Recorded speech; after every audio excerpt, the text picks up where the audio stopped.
We'll talk about that. Big up Winter Surfer, my fucking guy. Big up Winter Surfer. Big up Andrew. Smash that like every single time. He's a Chelsea fan, but we don't hold that against him too much. You know what I mean? He's not an idiot. He's not a moron Chelsea fan. He's like an actually smart Chelsea fan. They do exist. Wait. No, sorry, I don't want to insult your chat. Well, no, it's fine. It's fine. There's the wife. There's the wifey. There's the wifey, and then Mama Flossie, the best mod on YouTube in the chat as well. Man, we are truly blessed today. Get your questions in as we move through. And don't worry, we have the trolls here too, BG. We have the trolls here too. I'm a fake plastic fan, just in case you didn't know. I'm a fake. Wow. Okay. All right. Loose Cannons TV. All right. Big up Loose Cannons TV every single time, and of course Ryan, who we will have on the show very soon as well. Okay. Yes, yeah, I know. Thank you. Yeah, look at that. That. I appreciate there are some stories we just can't divulge. No. Here on the tube of you. Yeah, there was some good stuff that happened that will never see the light of day. But let's talk about Arsenal, okay? That's what we're here to talk about. Honestly, like I talked to you for a little bit outside of the stadium, BG, about the Liverpool game. Like, obviously, we talked about, yeah, okay, we're good. We're glad we didn't have any injuries, but there was one thing that I'm still increasingly frustrated about, and I hope it doesn't carry into the season. And I wanted to ask you guys about it. Kai Havertz playing at the 8 on the left. We saw this last season. I think August through September. Or not August through September, August through December, and it really didn't work out. It really was. We were kind of dead or blunted until after that Dubai trip in terms of goals, and then we just absolutely poured it on him after we decided to go with the double pivot 6. But BG, I wanted to ask you. I mean, Kai ended up scoring. He ended up having a very, very good game, which threw it in my face. He was one of the bright spots in my opinion of that Liverpool game. But what do you think? What do you think of him? How the manager is positioning him right now? Everyone that I have talked to since Wednesday night has said that they thought Kai played really well. I think Kai played very well. Yeah. Don't misunderstand me, but there are times, and my co-defendant, Ars Bros Ryan, there will hopefully agree with me because we're talking about this at the game. Yeah. There just seemed to be holes in the midfield where we were just getting run. I mean, not run past because there was nobody there to run past. But yeah. If we can find the scoring elsewhere and Kai can figure out spatially what it is that he's supposed to do in that left 8 role, then I think it can work. But man, oh man, like this is it to me. It's a bit maddening because Hot Connor. Hot Connor, Sorry. bro. He's so pretty. That is the prettiest so man. Pretty. Side note, prettiest man I think I've ever seen in person. Anyway, go ahead. Maybe in person, yes. I don't know about ever, but in person, Hot Connor is. Whew, I'm feeling a little tingly, boys. I got to tell you. Okay, back to Kai. He started to figure it out last year. There were moments of brilliance when he played that left 8 role, but the thing that I like to say about Gary, what's up, man? Big up, Gary. The thing that I like to say is when we had Kai in the left 8 role, it was moments of brilliance followed by hours of disappointment. Yeah, it just and it's like there's more there, but he's got to figure some things out. And then when he got moved into I guess we'll call it the 9 if you really can, put a label on it. Yeah, the roof came off. We blew the top off the Premier League scoring wise, obviously, but I was still left wanting after the match, and it had nothing to do with the result, because like I said to you after the match outside the stadium, it's not about the result. It's about performance. It's about fitness. It's about staying injury free. It's about all those things. But that performance did leave me wanting a little bit, not necessarily from Kai, but I think we need to figure out. And the other thing too, to keep in mind here is no Declan Rice, obviously. Right. And so how will that work? And Ryan and I have talked about this ad nauseum on Loose Cannons. Where do we see Declan Rice? Do we see Declan Rice in the 6? Do we see him in the left 8? Where's his best position? So I think Kai was in the left 8 more because of Declan Rice's absence. Yeah. I am not a fan of it. I would rather see Kai stick to that leading the line number 9 role that he performed so well in last year. I mean, at one point, fellas, we were talking about this is $60 million down the drain. We just pissed away 60 million pounds on this guy. He's giving us nothing. And by the end of it, 10 goals and I think 11 assists. I don't have the numbers in front of me. When he was played in that 9, he played very well. Like, and I said that before. And me and Dow, and I'll bring this over to Dow too. Me and Dow were cussing this right when we saw that formation when he was at times he was benching one of the best center backs in the league in order to shoehorn him in and shoehorn Partey into the same midfield, right? Like Partey, yeah, he was listed as a right back, but he was inverting the entire time. We were basically playing a 3-4-3, right? So it just doesn't. And Dal, I'll give your opinion because you watched it on TV and you watched the United game on TV too. Right. I was seeing the same thing. Again, great passage of play, great goal from Kai. I don't want to take it away from him. Kai played very well against Liverpool. But this formation, I would think that we've already learned that I think Arsenal cook a little bit better with a double pivot 6 that kind of turns into a left-sided, box to box. But what do you think, man? Well, I think that having Zinchenko on the left compounds the problem. Oh, yeah. Right? That's the thing. I've said it last season, the season before, that left side, last season with Havertz, with Zinchenko, Havertz, Martinelli, it's weak. There's no real defensive support. And like BG said, Kai Havertz looks like a lost puppy at left mid. You've seen him just kind of following Martinelli at times last season when he first started because he didn't know where to go. He didn't know whether he should overlap, cut inside, hold back. And you can see that even again at the Villa game last season that we dropped at home to lose the title. Why does he have to make that change? Why did Kai Havertz, who, with all due respect, like BG said, was having a fantastic 2024. Fantastic. Yep. We couldn't – any team that went on the goal-scoring run that we did would die for that. 31 goals scored, 4 conceded, okay? And Kai Havertz was a major part of that. But then Arteta thinks, well, I'm going to do Arteta things and do it my way instead of going with what works. And what happened? We drop at Villa, and it cost us the lead.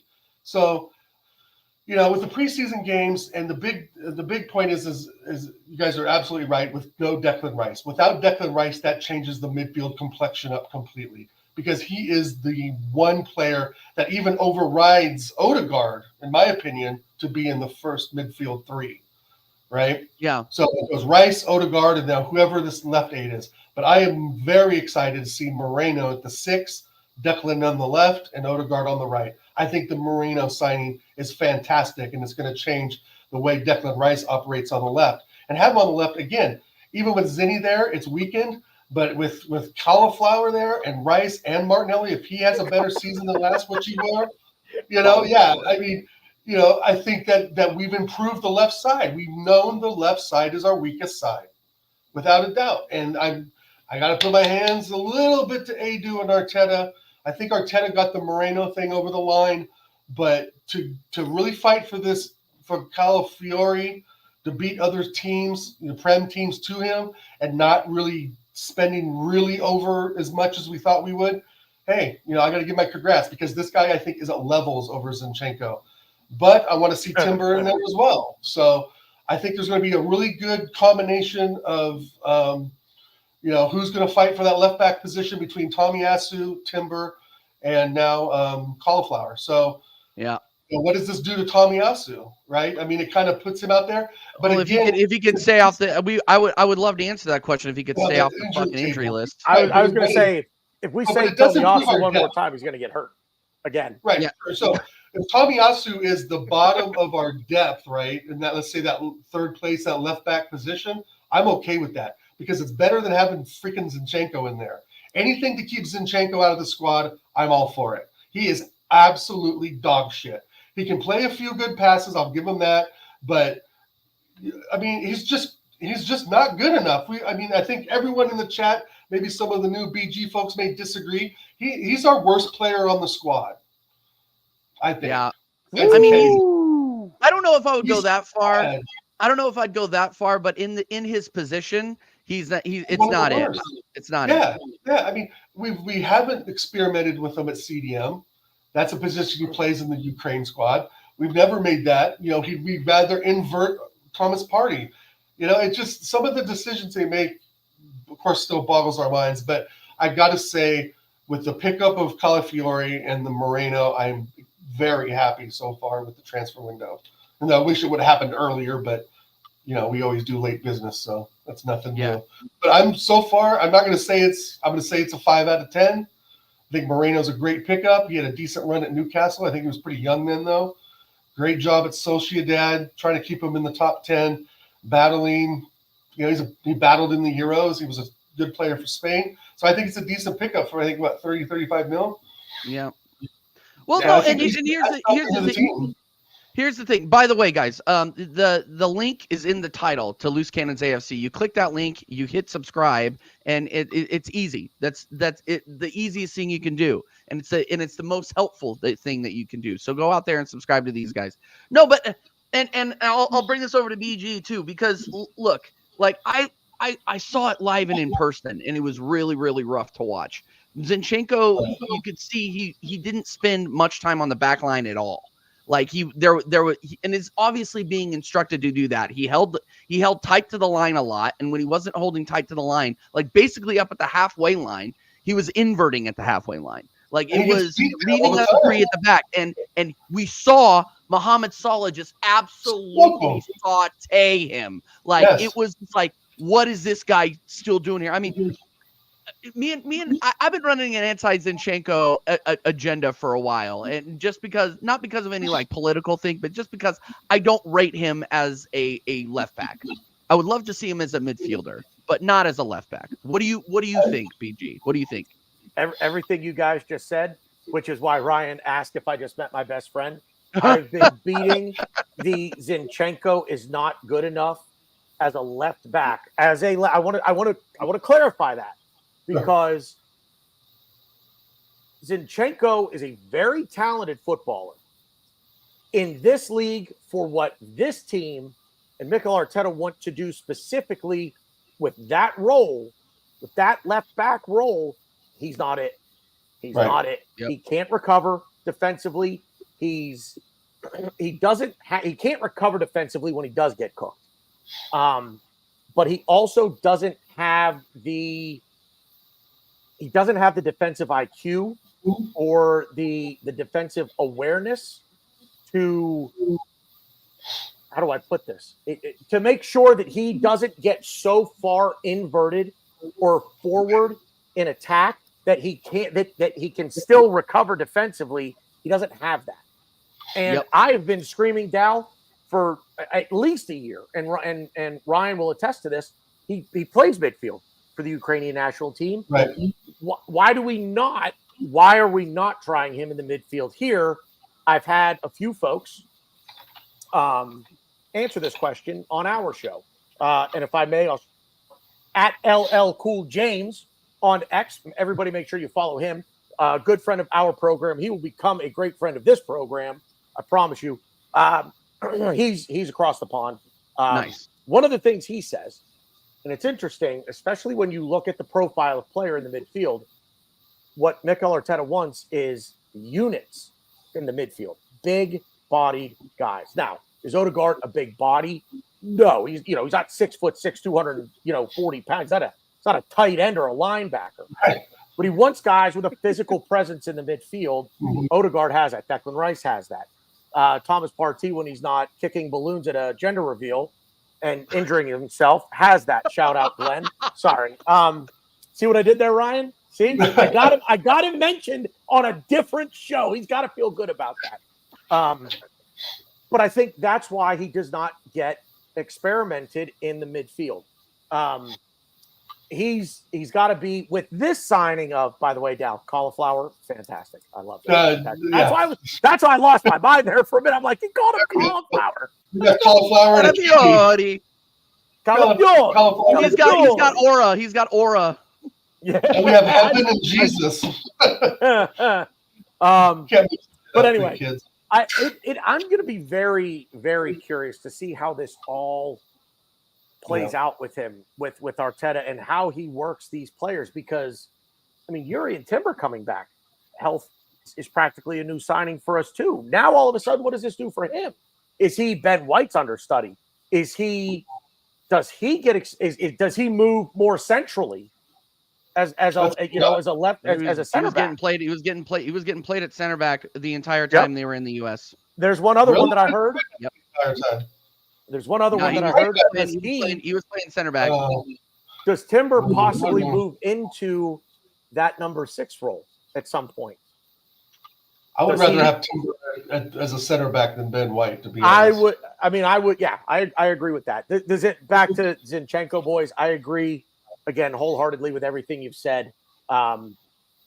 He's just not it defensively. Ryan had a great comment. If you can scroll back up there, TJ, and find it. Yeah.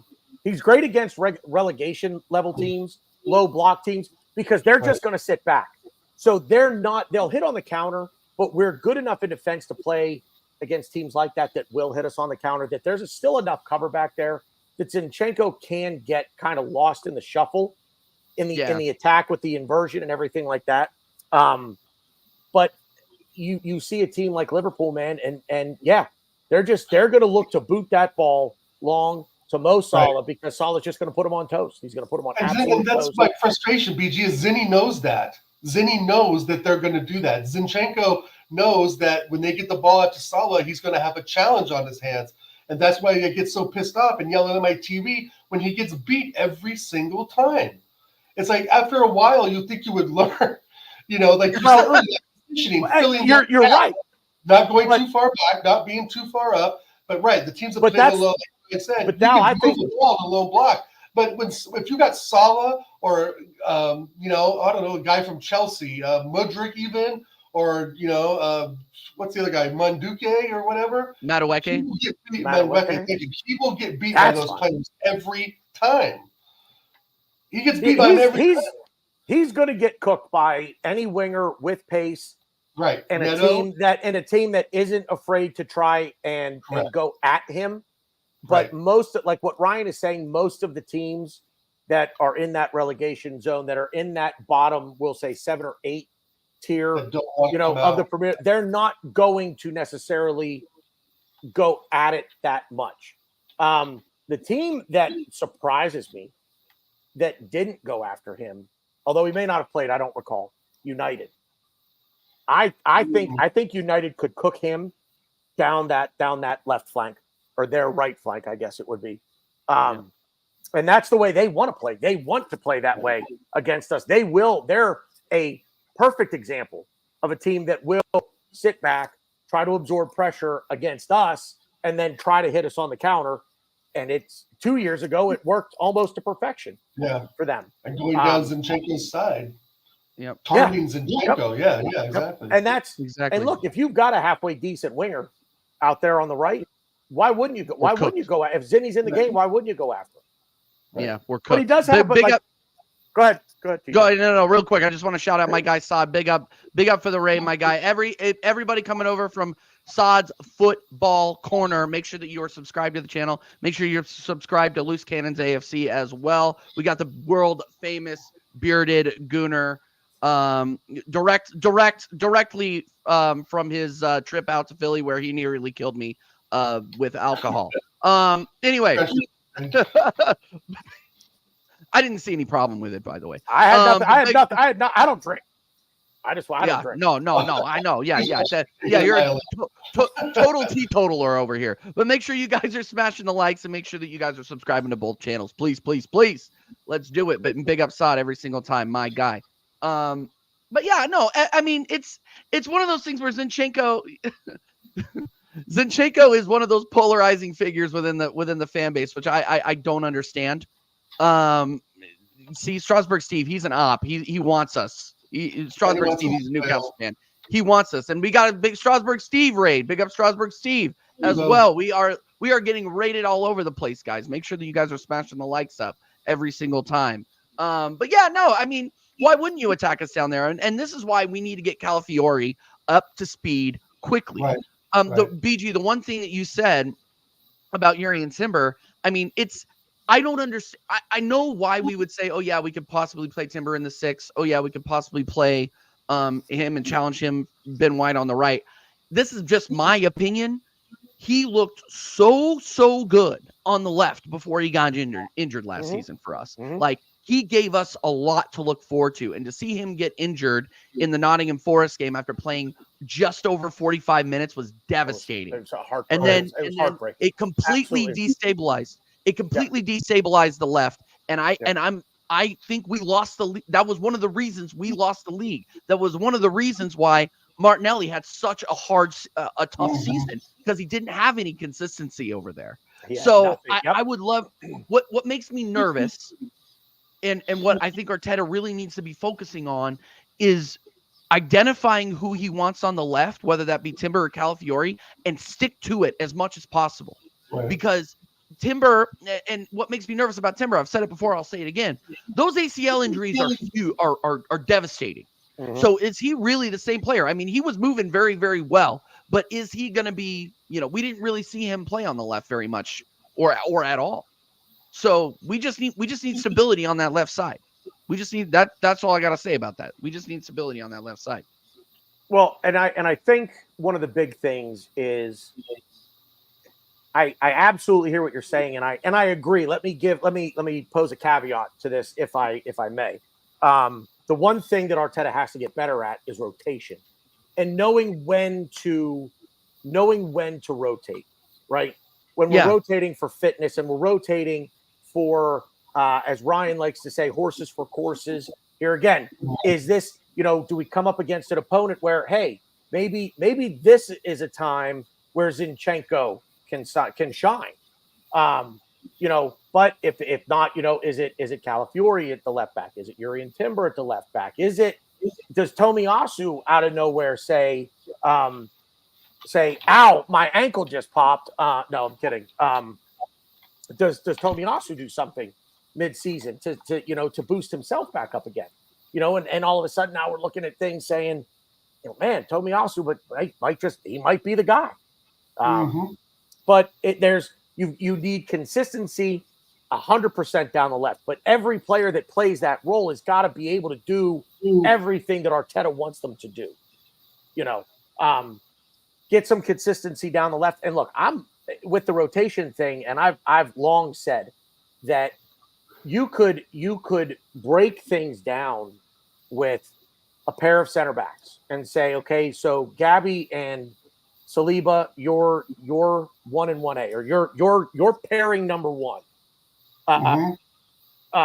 Obligatory American sports reference, because I do this on my show all the time. Why should you guys be any different? If you watch hockey, if you're American, you watch ice hockey, every defenseman has a partner. Barring injury, that partnership is on the ice together more often than not. So center backs, develop a center back pairing, and then say, okay, look, we're going to switch it up. So maybe tomorrow, or this game coming up, this Carabao Cup game that's coming up, we're gonna go with Timber at the left, or maybe we go Timber at right center back and Tomiyasu at left center back. Create a second pairing that is the backup to the first pairing. Right. And rotate. Have a plan B.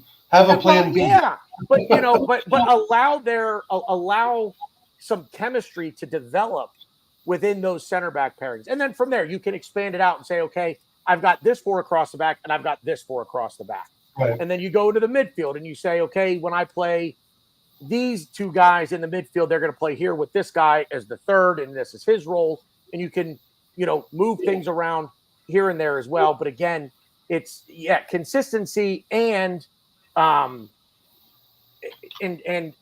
just everybody on the same page, everybody pulling in the same direction with the same responsibilities, understanding what it is that role is, what Arteta is asking from that role. Sorry, I went off there for a minute. No, you're fine. You're absolutely right. And I'm glad that other fans have seen that the left side needs the most surgery. But I think Calafiore, as much as I really didn't watch Italy in the Euros, I really didn't watch much Italy. But this guy's getting praise, and I'm not one to say, oh, we got to buy someone off of the Euros. But this kid seems to be the real deal, especially in Liverpool, Chelsea, United, etc. are after him. But I think any improvement over Zinchenko, if it's Timber, if it's Calafiori, I think those two players are levels above Zinchenko. And we can put the Zinchenko thing to bed because he's okay in the midfield. He's still not one. If I go to FIFA, I got to have Zinchenko in my midfield. No, I think his time is up. Him and Jesus were Arteta's yes men when he came into the job, to have a couple players, to support him, to support the process, right? And I think now that it's his 5th season, that the time's run out, especially for Zinchenko. Jesus looks a little bit better, like he wants to score, but that's a different person, different topic. But I think with Calafiori and Timber coming back, I think we'll be a much more solid left side for sure, especially if Moreno there. When you look at bringing in Calafiori and what we have in defense, I really think Arteta's mindset right now, anyway, is I trust that we're going to score a goal or two a game. Right. We're just done seeing the ball go in the back of our net. We're just not. We're done with that. That's just not going to happen this year. And if it does, I'll bury someone. I think that's where he is with things, with bringing in a guy like a Calafiori. It's right. And look, what do we say here? American sports, right? Defense wins championships, boys. Yeah, there it is. I don't think what he's doing. Scoring goals. I mean, there's games where maybe 2 or 3 weekends go by where we're like, oh crap, Saka could have done this or Havertz could have done that. But at the end of the day, if you don't concede, you will win. You got to score. But you got to score, right?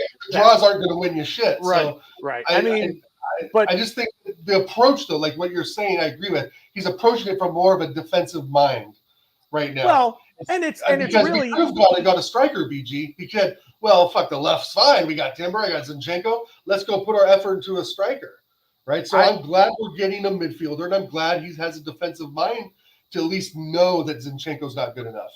He's got to know that. I think what he's doing is he's taking the old adage of, the best offense is a good defense, right? But the best offense is a good defense that can transition quickly back into offense and contributions from the back end as well. Right. So, right. And that's what we've seen Ben White, ball playing defender, right? We've seen Saliba as well, ball playing center back.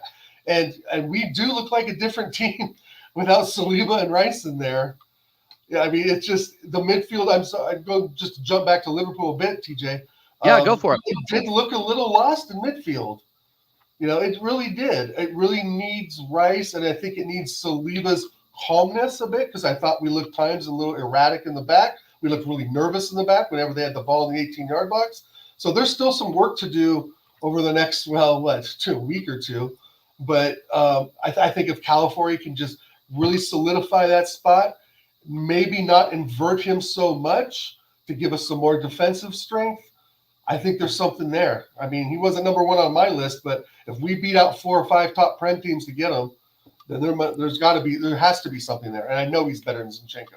Well, Dal, you hit the nail on the head too, and you just saw the levels of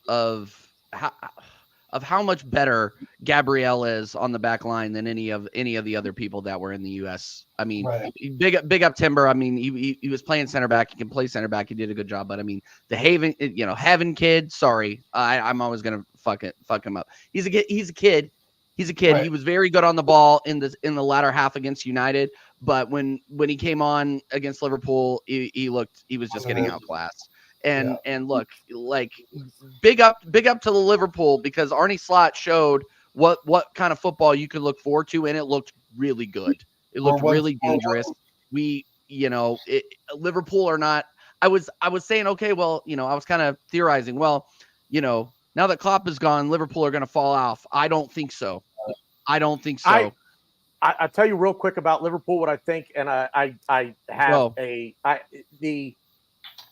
have far too many Liverpool friends here in Pittsburgh. Far too many. Like, I need to make better decisions with my life. I have a neighbor that comes over to gloat, and I barely hang out with him. So yeah, no, I'd move. One of my best friends is a Liverpool fan, and really he coaches youth soccer football here in Pittsburgh for the Arsenal Football Club of Pittsburgh. So, Wow. but anyway, but he's a Liverpool guy. And we talk a lot. And one thing that he said to me, so I'm not going to, this is not my original thought, but I thought about it. Liverpool's first year under Klopp, not great. Eighth, Right. I think. I think they finished something like eighth. Something like that. He thinks the same thing will happen under Slot.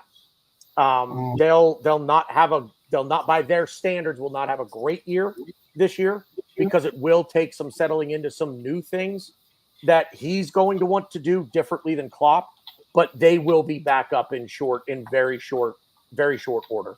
So and just all of the different things. I don't want to go down that road, but a lot of the things that he said to me make a lot of sense.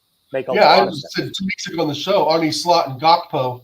Here we go. Cody Gakpo is a hell of a good footballer. Yep. Gakpo, I'm telling you, Gakpo on the left. If you watch the Euros, if Slot watched the Euros and does not put Gakpo on the left, Mo Salah on the right, and then I guess you got to put Darwizzi in the middle. Like he's crazy. Like Gakpo absolutely cooked. Luis Diaz, I think it's done for him. It's cooked for him out there. If we're talking about Liverpool, but man, like Liverpool looked. I mean, if they can get it together, they look dangerous. Luis Diaz turned up for Colombia though. Not like Gakpo. Gakpo turned up. He had a good game or two, but Gakpo was consistent as shit. Top scorer at the Euros, TK. Yeah, and that's why they got him. Virgil van Dijk, Gakpo. Who's the other Dutch? They got another Dutch name I thought in there as well. Gravenberch. Thank you. Ryan Gravenberch. This will be Ryan Gravenberch season. Bro, I think so. Missed out on him, and we missed out on Gakpo. Ryan Gravenberch will be, if coached right, will be the next Patrick Vieira. Oh, that is bold. That's bold. I don't know if I can go there. Has all the, and I'm only saying that. Shout out Uncle Raj, because he has all the attributes of him. He's tall, he's fast, he's physical, he's still young, but that caliber of player is there. If Slot can get the best out of him, maybe not Patrick Vieira level. Yeah, I was gonna say that was wild. That was wild. That was wild. I sound like a fucking Liverpool fanboy, but realistically, the spine: Van Dijk, Gravenberch, Gakpo. Yeah, it fits, and he is a Dutch tactical master. Yeah, bro. We'll I don't think they're going to fall off. They are definitely going to finish above 8. There's no way God's green earth are going to finish. I think they finish. I think they finish. I was saying before that. I think I was saying like 6th or 7th. I think they're going to make. They're going to make Europa League. I think they're going to make Europa League. Okay. What did you say, BG? 5th. 5th? I've got him slotted in at 5th. Yeah. No, I'm with you. Yeah, put your top 5 in the chat right now. Play along with us, guys. Play along with us. But Dal, calm, Dal. I'm calm, man. I'm just saying that Cody Gakpo is a player we missed out on, and he had a phenomenal Euros. And I think there's a reason why they brought in a Dutch coach. Yep. Because the spine is going to be Dutch. Well, Slot did so well at Fenerbahce, man. Or not Fenerbahce. Who was it? Feyenoord. Sorry. Whatever. Yeah, completely different country. No big deal. Sorry about that, TK. Sorry about that. The only person that's gonna get after me about that was TK and Strasbourg Steve. But yeah, no, I'm Liverpool, man. I was hoping they were gonna fall off. I don't think they will. But big up everybody in the chat, by the way. Make sure you guys are smashing likes. Get your questions in as well. Becky, our resident Liverpool fan, she says you guys played very well first 10 minutes. I remember thinking we were going to get cooked by you guys. What do you think happened? Was it just a bad day or lack of a first 11? I think it was both. I think we lacked quality, and I think we were struggling to get anything done in the last third of the pitch, to be honest. Obviously, Kai Havertz's tap in, very, very good. I gave him his flowers earlier. I thought he played very, very well. BG, you hit it nail on the head. I saw this right, like during our match reaction. Gabby Jesus looked a little lost out there in the 9. He was running into spaces that were already occupied. Yeah. Like it just was not a good day for us. and Liverpool were very, very good. That goal, their second goal was fantastic. Yeah, like that was a hell of a play. ball from Harvey Elliott, man. Yeah, Harvey Elliott, what a delivery, He's man. And then, And then I said this earlier. I mean, just completely outmatched on the left side of the pitch. Like we just got cooked. So like it is what it is. I think it was definitely and this is my opinion. You definitely see what Declan Rice brings to this club, what Saliba brings to this club, what Bukayo Saka brings to this club, and he's on the back of the shirt, by the way.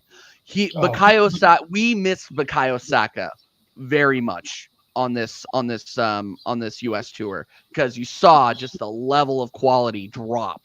I mean, don't get me wrong, I like Reece Nelson. I respect him as a footballer, but Fabio Vieira on the right literally made me want to, like, I was leaving to go get another Miller Lite, bro. Like I didn't want to watch it. I didn't want to watch it because you knew what was going to happen, and and what happened was nothing. Well, I thought we stood a good chance when I saw the lineup 4-1-4-1 with Curtis Jones as their holy mid. Yeah. Like, okay, he's going to get smoked. I mean, but then you're right. We're missing key factors. We're missing Rice and Saka, who can do the smoking. And so Curtis Jones had a hell of a game because there wasn't much for him to do in midfield. Odegaard was okay. Because he was the only one in midfield. Now there was nobody for Arsenal in midfield. Yeah, right. I mean I thought when he came on, when Yeri cooked, he was good. Not against Liverpool. I think I have a picture of Curtis Jones on my phone reading the newspaper in the midfield. Yeah, I was really disappointed. I saw that lineup and I thought, okay, Arne Slot, he's going 4-1-4-1. They don't have Gakpo. They don't have some of their top players. We don't either. But I said this should be doable. Nope. Yeah. 100%. You know, once the Salah goal went in, I was like, oh my god. And no, Fabio, I had front row seats to that. That was no. You could literally see it. You could literally see it coming. And I even whispered. Nat was sitting, or Jack was sitting next to me, and I was just like, goal. Like 5 seconds before it happened. I mean, you got Carl. You got Carl Hein. You got Carl Hein in net. You got Zinchenko getting cooked. Like literally, Mohamed Salah playing with him. Like it was cooked already. Yeah, but Harvey Elliott was fantastic. Anybody saying that Harvey Elliott, sorry, Terrence, Elliott is not average. He is a baller, and he is going to academy. Yeah, he's from the Liverpool academy. Yeah. It's cooked. It's cooked for Liverpool. So yeah, I don't want to give too much love to the ops here because I hope they fail. But you got to give Liverpool their flowers, man. Like they played very, very well, and they showed that we lack in positions when certain players aren't there. Other people though, I'm not gonna lie, like one person I got to bring up, and I want to get your opinion on this now because we haven't had a chance to talk. Ethan Nwaneri played extremely well. I think the Liverpool game, I think the Liverpool match came in too late, but against United, he was saucy. It was fun to watch. I was lucky enough to go and see him live in LA, and he was incredible. And I think he is a talent. Like I don't want to see. I will be on Arteta. Pause. I will be all over Arteta if pause again. If Fabio Vieira gets in over Ethan Nwaneri this season, I will be very upset about that. Well, I mean, I think he's a great for this season. I mean, there has been, Arteta's been saying he's looking at putting him on the first team, which I think is a great idea. Sub him in for Odegaard if Odegaard's beat, right? Because that's really what he functions as. He's not really a winger and he's not a central mid, right? He's kind of both. I'm kind of confused, like where he'll play a little bit. But I think if sub it in for Odegaard in the 75th minute or something like that, I guess to start him out, and we'll see. But yeah, there's definitely something there, and I think he deserves a starting spot over Fabio Vieira. I agree. I do not think Fabio Vieira is good as a Premier League player. He needs to go out on loan. I think there may be something there, but he's kind of like another El Neni. Easy, killer. Hey, man, he's a little more technical. He's a little more technical and gets up the pitch a little bit better. But again, we need to make room. We need to get the deadwood out and make room for players that'll actually play. Fabio Vieira had a very good start to the season last year because Kai Havertz was dog shit. Remember Fabio Vieira and his what did he do? Oh yeah, when he came on against Fulham. Yeah, I mean, it's just like he was. Oh, Fabio Vieira is the next thing, and we gassed him up for 3 weeks, and then what happened? And Arteta's a career killer as well. So, all due respect to Fabio, you're not good enough for the Prem. Maybe you're good enough for Crystal Palace, that sort of mid-table club. Maybe Wolves, Everton, something like that. But he is not Arsenal quality. I'm sorry. But we can't get money out of him because he's Portuguese, so loan him out. I was going more from the how dare you compare him to my Egyptian king, Mohammed El Neni. The Egyptian king who lives in Liverpool. I am a massive Mo El Neni guy. Because he can pass sideways. I was a massive Mo El Neni guy like 7 years ago when he was good. Man, Ryan and I, man, I feel like I hear Enter Sandman whenever I see Mo El Neni. I saw him wearing an El Neni. I saw Ryan wearing an El Neni. I have last year's third kit upstairs with El Neni on the back of it. What? This guy's crazy. Yeah, I have a picture on my phone. Hang on, that's hilarious. He's like I'm absolutely bringing this up. I'm not. We're not slandering El Neni. Nobody is slandering El Neni. No, I know. Here's the thing. Let's be honest. If you're wearing, it is 2024, and we're wearing El Neni kits. Like, what are we doing here? What are we doing here?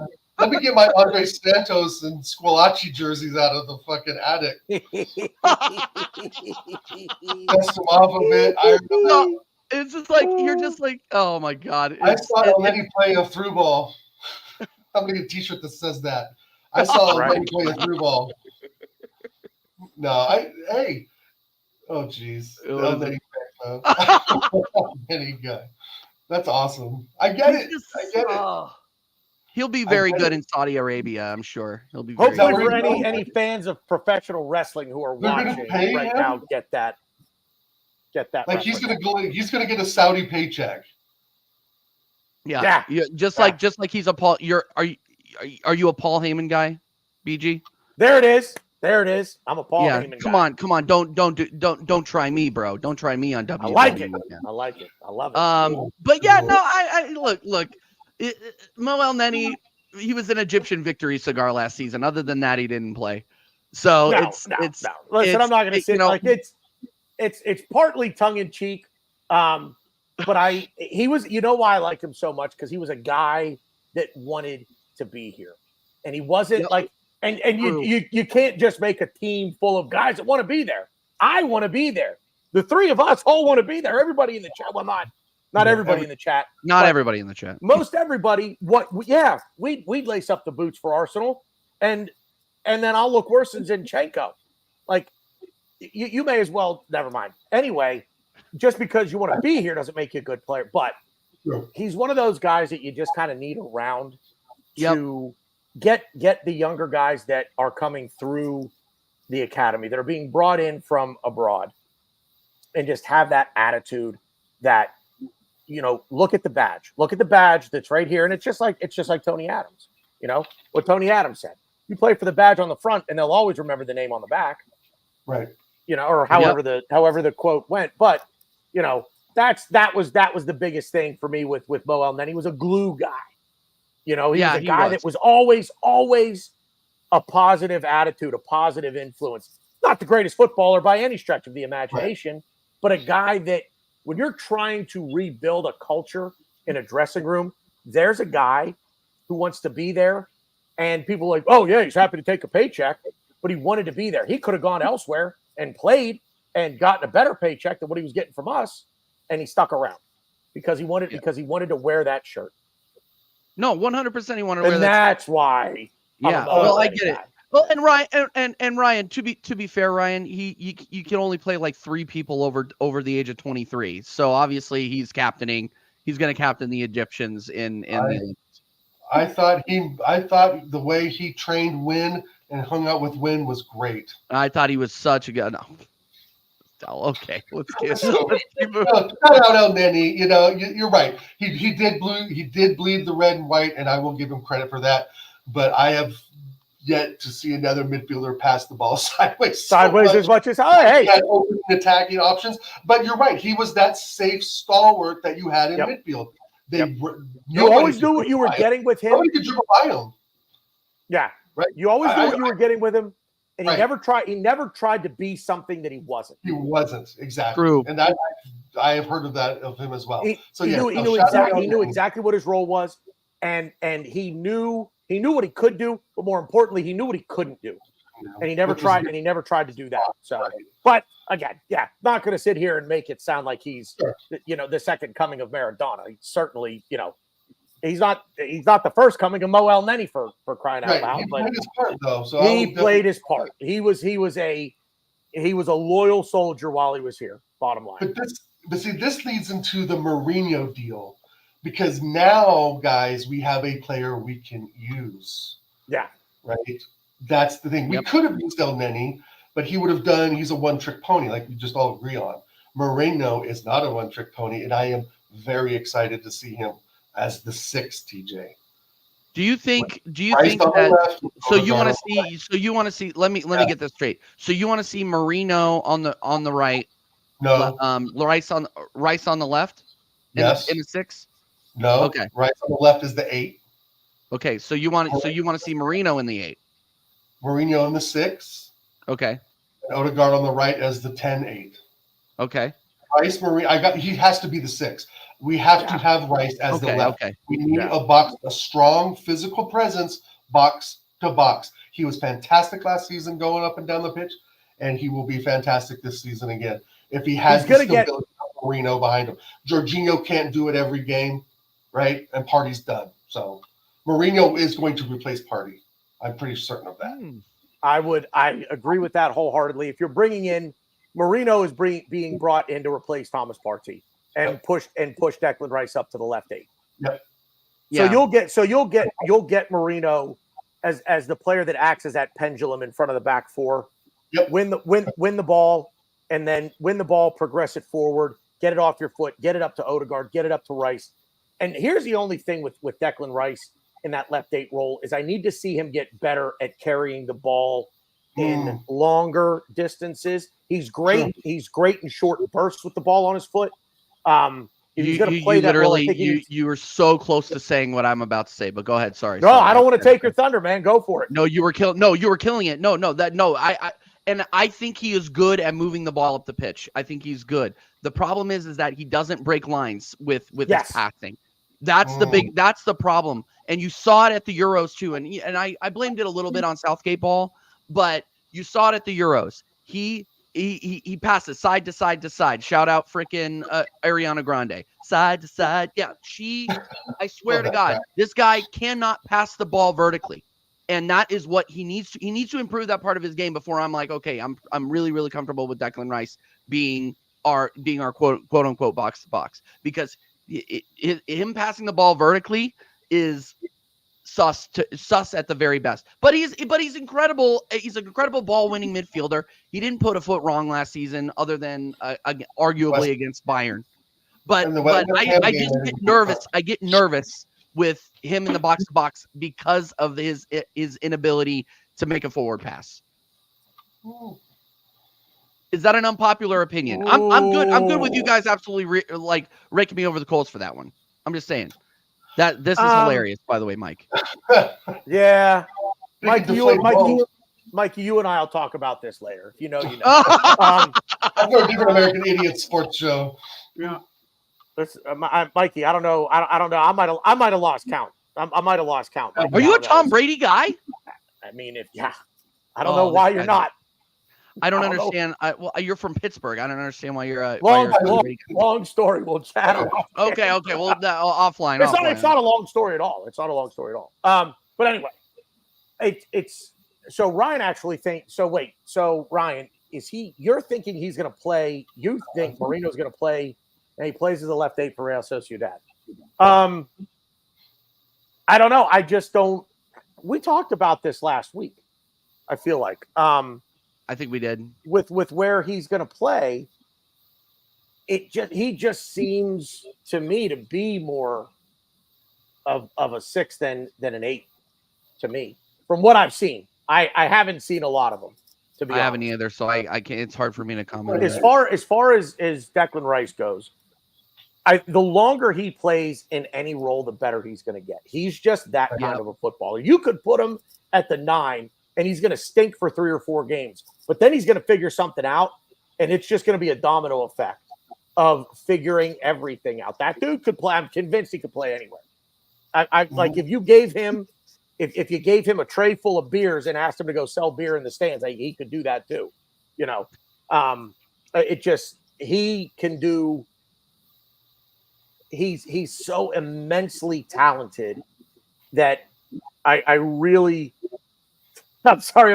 I'm reading Mikey's comment. I could physically see when Tanner read the comment about Tom Brady. Anyway, Declan Rice just has so much God-given talent that I think you could put him anywhere. He wouldn't be great at first, but he'd figure it out, and he would become great. I do agree with Ryan that I probably would rather. I don't know. I'm not going to say I agree with Ryan.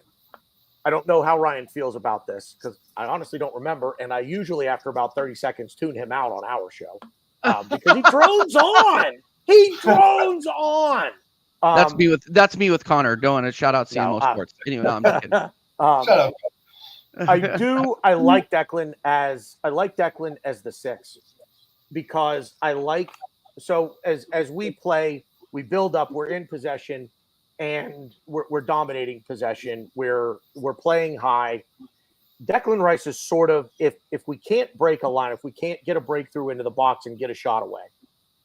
Declan Rice is the guy that if we have to reset, it can come back to him if he's playing that 6 role, that mid 6, that central defensive midfielder role. Okay. And he can sort of be so we'll pull Hockey and Tom Brady together, the quarterback of the power play, playing in that 6 role. But when we're in possession, he gets the ball and he can reset things from that area about 30 to 35 yards away from goal and figure out, okay, where are we going this time? Am I going back to Odegaard? Do I want to go wide to Martinelli down the left? Do I maybe want to go back and really reset things to Big Gabby in the back and rebuild across midfield? So I like Big Deck in that 6 role. And I would default to Ryan on here. He certainly knows what he's talking about when it comes to these other players, and he watches a lot more international football than I do. No, and I have to defer on Moreno too because I don't watch La Liga. I especially don't watch Real Sociedad. Okay, so I have to trust what the manager is doing in bringing this guy in. If he's going to be the left-sided 8, fine. And I trust guys like Ryan who watched him play against Germany. He scored from the left against Germany on the left. Good. Left-sided 8, good. I don't care as long as we bring in somebody that can break the lines and push the ball forward on the left.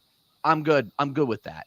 I just want, I would rather see, based off of previous performances, I would rather see Rice in the 6.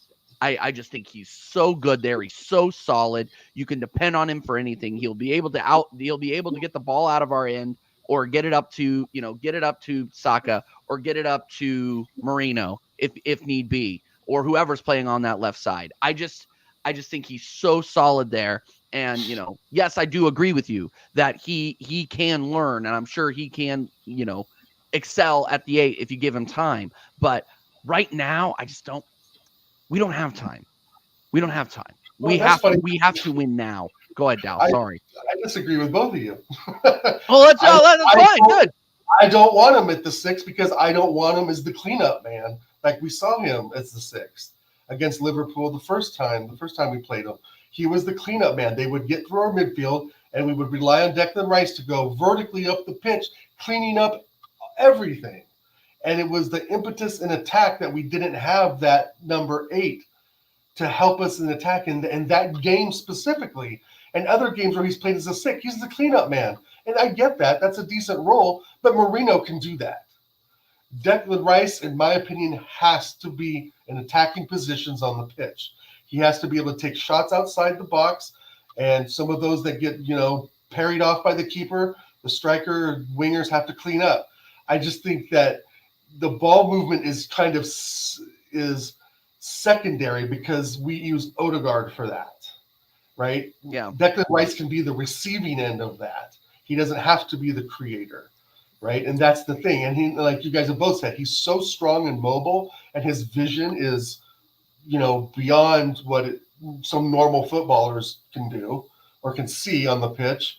But I want that attacking threat, and Marino can clean up. I think that Declan Rice, if he's the number 6, he also gets subbed off earlier because he's being the cleanup man, because he's doing so much work, that he's gassed by the 73rd minute or so.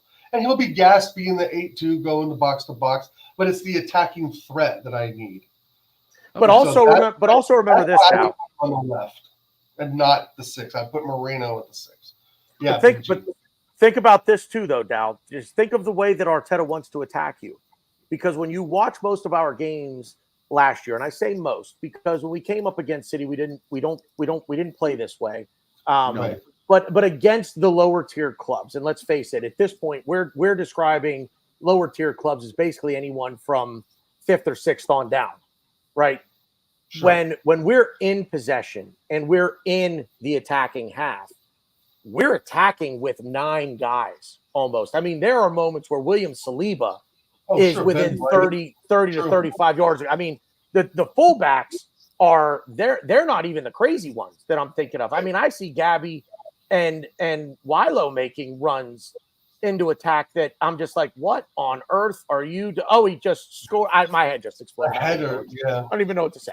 Right. But to your point about Rice playing the 6 versus the 8, and if you're worried about, and your point is 100% valid, and it's a great point to make. But remember just keep in mind what it is Arteta wants from these guys.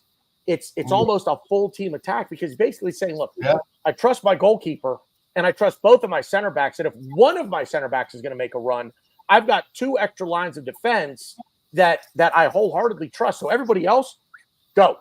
Yeah. Everybody else go. And Declan Rice, even from the 6, if that's the role that he does play, look, he'll do it from the 8. He can still do it from the 6. He can still be the late arriver onto like he did against West Ham. When you think about it, the goal that he scored against West Ham, and everybody's like, "Oh my God, what are we doing? Wait, Declan Rice just scored against his old team." Okay, you guys know better than we do. I remember vividly. 18-yard box. I vividly remember the goal. We were sitting, like I was at the pub watching with all the Arsenal Pittsburgh guys, and it was Zinchenko and Odegaard who both let the ball go, and we're like, "What are you doing?" And then we lost. And then we lost our minds. But dude, West Ham were so far. Like, I don't get me wrong, I rate the goal, but just to put in some context here, West Ham were waving the white flag at that point already. Sure. We had fucking chased them. They may as well have had neon signs above the goal saying "Declan, score here." Yeah. No. I think they all wanted the vibes. To score. Yeah, but at any rate, my point being, he can, being the left 8, he'll be more advanced. I'm not enamored with his skill on the ball. As much as I am his defensive acumen, but as the 6, he can still be a late arriver to the attack. Sure. And there's something to be said for that as well. So I wouldn't necessarily say that if he's the 6, he's not going to get there, because I think I think Arteta wants that. Right. I think he wants all of them. Are switchable for sure. If Rice goes up, Moreno drops back, and vice versa, right? And that's the other, when you look across the front 3, no matter who's playing across the front 3, Bukayo Saka will stay wide on the right. That's his spot. Sure. But if it's Gabby Jesus and Martinelli as the other 2, Martinelli on the left and Jesus through the middle, or Havertz, they're constantly interchanging with each other. Yeah. Constantly. So it's not about position as much as it is awareness of where you are on the field, where the open space is. Get there and make yourself available to receive a pass, to get off a shot, things like that. So as it relates to Declan in the midfield, you see a couple of guys whose jobs are pretty etched in stone. Bukayo Saka, you're on the right. You're going to attack everything from the right. Even if you're scoring from, let's say, the middle, the play creates from the right. Odegaard is pretty much going to be on the right.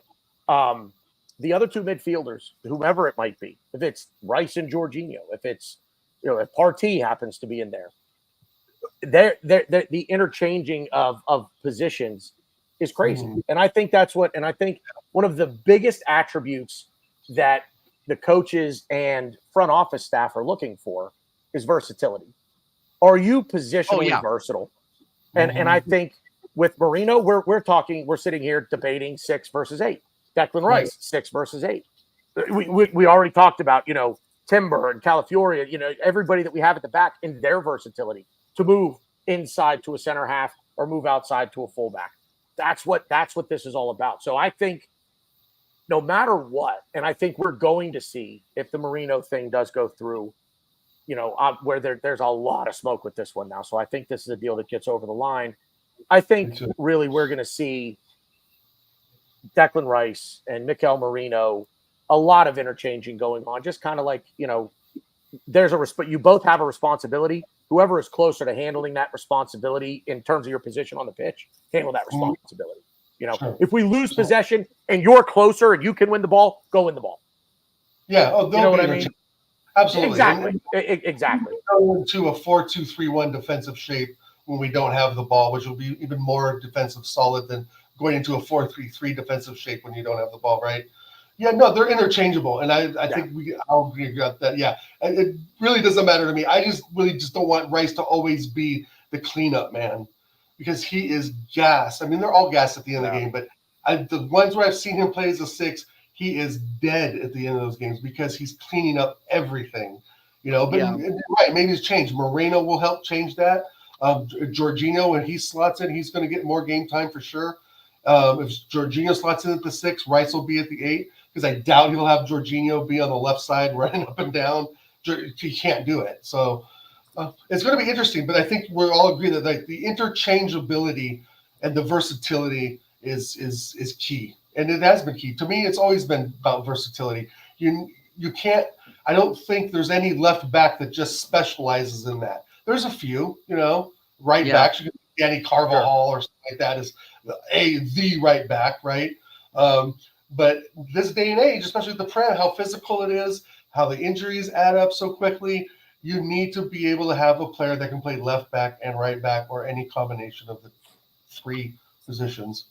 So that's something that I rate about Mikel Arteta. He is able to bring that up. But the thing, and just to pivot just a little bit, and I got it. We're going into the last 15 minutes of the show, guys. So make sure you get your final questions in. And if you haven't subscribed to Loose Cannons AFC, what are you doing? It's so easy. Just click the link in the title, and that's it. That's all you got to do. Hit that subscribe button. You will see me over there, by the way. Me and BG, we're cooking something up. We're cooking something up fierce. Don't you worry about that.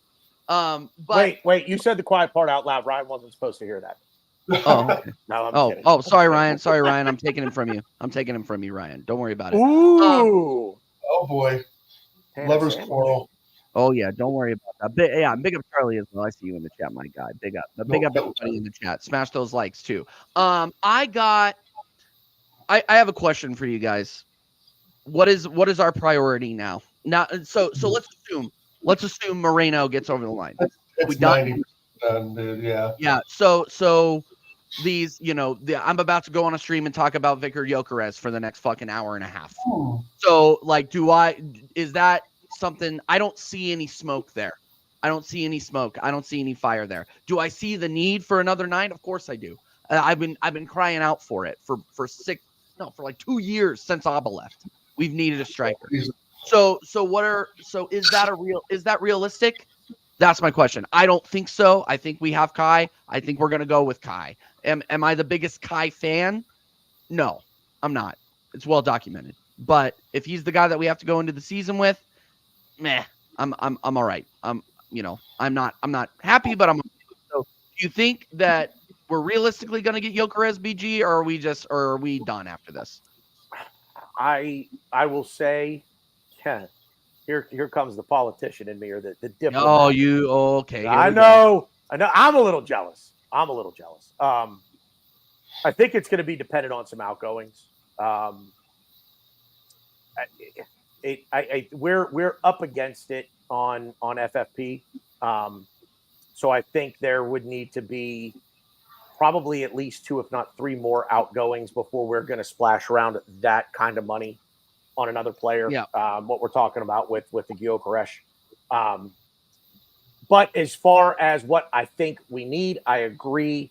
I wouldn't mind actually seeing another midfielder, because when you think about it, where is Vieira really the understudy to Martin Odegaard? Is that what we're saying? Has to be The understudy Winery, or is he going to be groomed for that left 8 role? Does he go out on loan because we want him to play more? Which I think is not a bad option, given the way that Mikel Arteta manages in game. He does not rotate. He does not make subs. And this is exactly what I was getting at. I think those are the 2 players that I think would need to go for a striker to come in here. But I would not hate the idea of bringing in another midfielder. But I want that to be Winery. I don't want to bring in another midfielder from the outside. I want it to be Winery, but I want him to play. And I want him to play some meaningful minutes. If we get into the quarterfinals of the League Cup, I want to see Ethan Winery in there. I want to see him throughout the entire run. If I'm being honest. Well, I want first man on the sheet for the League Cup. Absolutely. Yeah, I want him to play in some of the look. If we're playing City in the quarterfinals of the League Cup and they run out Team 2A, you've got 1A, 1B, and 2A for City. They run out Team 2A. I want to see Winery out there, because the only way you're going to get better is to play against players better than you. Better than you, right? That's how you get better. Unless you're Michael Jordan or Mario Lemieux, and then there's no one better than you. But now Tom Brady, there's no one better than you. So I had to get it in. I'm sorry. You had to. No, I knew that. I knew what that was. That's the other thing. That's the biggest gripe that I've had with Arteta for 3 years is this. He just won't make subs. We're up 4-0. Dude, empty the bench. You've got 5 guys. Throw them out there. Yeah. Yep. And I don't care how young they are. If they're good enough to get a shirt and be on your bench on match day, then they should be good enough, and you should trust them enough to get them out there and get them some minutes. And stop with this, hey, 87th minute, he's bringing Winery on. Yeah. Exactly. I want to see as long as a game against City or Liverpool or Villa, who are going to be up there again, against the look, throw them in there against the shitbags. I pronounced shitbags correctly. Put them in there against them at 65 minutes if we're up 3-0. Knock on wood, we will be. I agree. I agree 1,000%, because this club has a history of destroying young talent. Serge Gnabry. Yep. I love Serge Gnabry. I like him too. Fantastic footballer. But when he played for Arsenal, it just wasn't working. But let's not remember, he was 18 fucking years old, right? I mean, it takes time. Saka is 22. He's 22. And he has a 5-year contract. He has time. Martinelli, he's 23. 5-year contract, time. So with that being said, in Wari, I can't agree more, BG. Give him time. Putting him on in the 85th minute when we're up 3-0 does nothing. It does nothing. And Arteta, and the fact that pisses me off about Arteta as well, besides the list of other things, is he does that shit. It's insulting. He did it to Smith Rowe. We had Smith Rowe for 10 years, and he put him on, last 2 seasons, the 85th minute. Then he's injured, and then he would come on in the 78th minute. And that's where he follows Wenger in the career-killing aspect of it. If they're not good enough, sell them. It's that simple. And you're not going to now gotten in such a rut of bad players that aren't worth dick. It's hard to sell them. Eddie Nketiah to Marseille for 17 mil. 3 weeks ago, we were talking 50 mil. He's going to Marseille. I believe the Marseille for 17 mil will probably happen. We just rejected 27. Right. It's down to 17. I saw it at 17 today. No, I think it was 27, but I agree. He is going to go. Sorry. Go ahead, BG. Go. No, I was just going to say, as far as Eddie goes, what would you offer for him? You're a club. You're looking to enhance your attack. You think Eddie Nketiah would fit very nicely. What do you offer for him? 15. 20. I said he wasn't leaving. I was going to go 25. But I thought it was. But Dow, you're exactly right. Why would you? Why would you? We are the kings of changing our players' values. Yeah, and it's our fault because I've said it on other shows, is that we've bought Yugos when we could have bought Ferraris. When you buy a Ferrari, yeah, it's fun to drive for the first month or so, but the novelty wears off, right? The name on the shirt wears off because either they're not good because you're putting them on the 85th minute, like you said, or they're sitting on the bench and they just become dead wood. And now it's just like depreciating assets. You were never going to get $50 million from any club in the world for Eddie Nketiah. Like the numbers just don't prove it. The games played versus the goals scored ratio is fucking awful. I mean, it's awful. The ratio is terrible, and that's why he's worth $15 million. Let me ask you guys. I saw 17 mil. Maybe you read 27, but 17 mil I would take right now for Eddie. I would take it too. But go ahead, go BG, go. Quick question, because I know we want to wrap up. We talked about this last week on Loose Cannons. Would you take 50 total for both Eddie and Reese? Yes. Absolutely. Done. Yeah. That was it. That was a question posed to us. But the problem is, guys, that 50 million player to me, it was Pedro Neto, and he's probably going to go to fucking Spurs. Yeah, well, yeah, and that's another. We could talk for 3 hours on that. Here's the thing, though. It's Spurs. I'm not taking any transfer news linked to Spurs seriously because they were linked to Ivan Toney earlier. Those die. Like they're linked FC, bro. They're not. I don't think that. I honestly, and this is not surprising. Spurs aren't serious. Spurs aren't serious. We need to be doing the double over them. Fact. Like that's just the way it is. They're not serious. They're not trying to win anything. If Saka gets injured, we're fucked, and that's why we need the same level of quality. And right, I didn't mean to go on a Spurs thing at all. No, it's fine. But you're right. But Pedro Neto is the guy in my book that has already expressed interest in Arsenal. We've been chasing him since Arteta's day one. Big up Seymour Butts, and yeah, I feel like we'll be missing out on a top player. We need backup for Saka. He's not in preseason for a reason. Because he's going to play every fucking Prem game. Right? I mean, it's just there's some sensible stuff. And I believe with BG, there's a shout out for another midfielder. We'll see what Jesus can do. But from Jesus to Eddie, we'll see what Havertz can do. Havertz to Jesus. And I'm not sold on Havertz. But the problem I do have, BG, if we do get a striker, does that put Havertz at the left mid? That's the issue I have with getting a striker. Yeah, final thought on that one. Ooh, yeah, man, that's a good question because I don't know what that does. But again, you talk about versatility. I mean, Kai can do an adequate job at the left 8. He's certainly better for us as the 9. But yeah, you bring in a new striker. I mean, that new striker, though, has to – I've said for a few years now that we didn't want one guy to score 30 goals. We wanted to spread the 30 goals out. So instead of getting one guy with 30 and everybody else with 4 or 5, we want 5 or 6 guys who are banging in 10 to 17 themselves. That's a real strive. That's a real goal to achieve.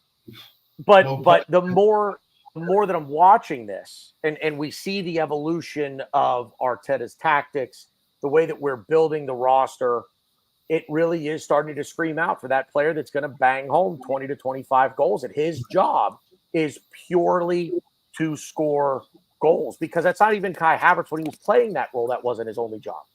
He was holding the ball up. He was distributing the ball out wide to Saka or Martinelli or Jesus or Trossard, whomever might be, playing out wide for us on that day. But now it's just there are moments where you say, we get that clinical number 9. He gets the ball on his foot. He turns, he fires, ball's in the back of the net, period. Right. And that and discussion on that over. We don't have that player right now. And I don't think we're going to know if we have that player before the transfer window shuts. Because I think there are some folks counting on Jesus being that guy, and I don't. We're not going to know.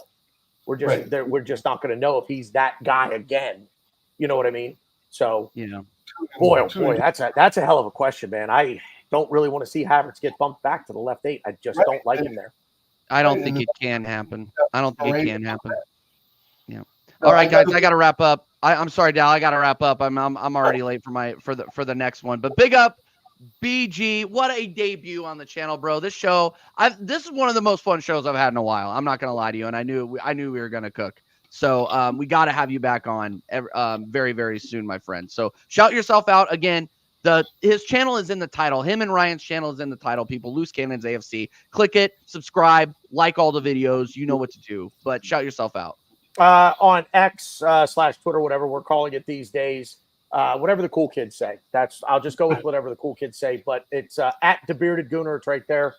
DA Bearded Gooner. Right below that, Loose Cannons TV on YouTube. Loose Cannon. Just search Loose Cannons Arsenal, Loose Cannons AFC. It'll come up. Red circle, white cannon. Says Loose Cannons in it. That's YouTube channel. And yeah, that's it. Thank you very much, gents, for having me on. This was a lot of fun. Had a good time. Yeah, we'll definitely do this again. Dal, my co-host, my guy. Shout yourself out.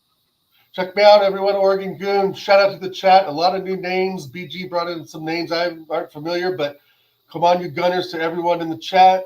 Great. Thanks for joining us today. And happy Friday. Let's have a great weekend. Absolutely. And guys, you will catch me live. I think the next time I'm going to go live is Tuesday it's one of those things. So guys, make sure that you guys are hitting that subscribe button. Make sure you're hitting the notification bell. I am liable to go live sometime this weekend if I feel like doing either EAFC or some college football while I continue to do damage to my liver during this vacation. So we will redirect to Never a Foul. I will be on with other American content creators from the Big Six. So go over there. Say TJ Warren TV raid, and I will see you guys in a few minutes. Big up for tuning in. We will see you next time.